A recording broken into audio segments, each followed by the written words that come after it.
kalupa, pinaplastar na natin itong ating linang. Inaayos na yung pilapil.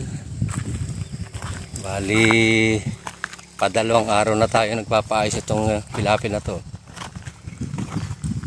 Mainit ang panahon. At dahil ganito nga po ang sitwasyon ng ating klima, ang diskarte ng ating pagtatanim, paugok sa tuyo. Dating gawin mga kalupa. Ayan, yari na yung ating pilapil. Tinatapos na ng ating mga tripulante. Yun, malayo.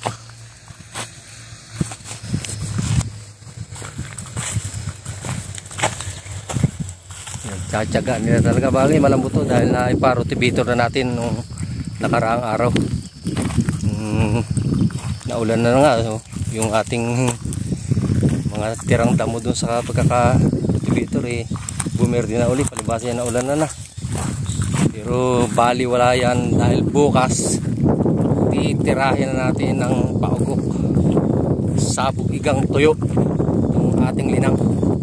Kaya yung ating mga tripulanting naglilinis ng pilapil at nag-aayos ay tatapusin ito.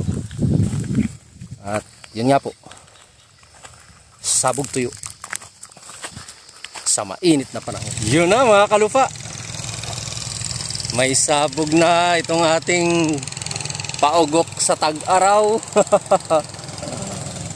Nahan traktor na nila to, malinis na ayos mga kalupa.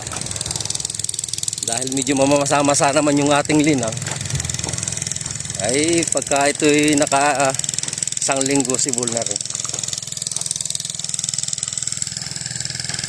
Pero ito'y papalo upin natin ng pandamo. Kasi po ay merong mga nasa ibabaw. Pagka ganito naman nag-aaraw kailangan madali natin yung pandamo na yan. Pero yung ating natira dito sa baba ay obligadong putikin kasi basa. Kaya hinahan traktor pa nitong ating mga tripulante. Ayan pinuputik na bago sabugan.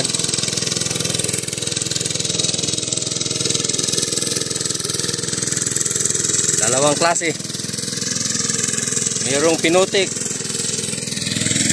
at merong binasa. Pero ang binhi, parehas tuyo. Yan ang teknik mga kalupa. Kapag ganito ang ulan ay matumal at nasa panahon na para mag-umpisa ng bukid, kailangan double blade ang diskarte mga kalupa. Pero dahil tayo naman ay kabisado na natin itong ganitong teknik, ay yan na talaga ang ating diskarte. Wala nang iba. Para mairaos natin ang wet season na hindi pa naman talaga wet. Mainit pa Pagtatapos na ng Hunyo pero medyo madalang pa ang ulan.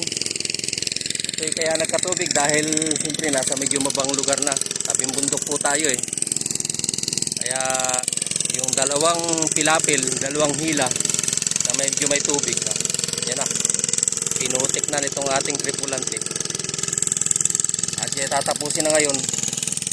Actually may sabog na po ito ngayon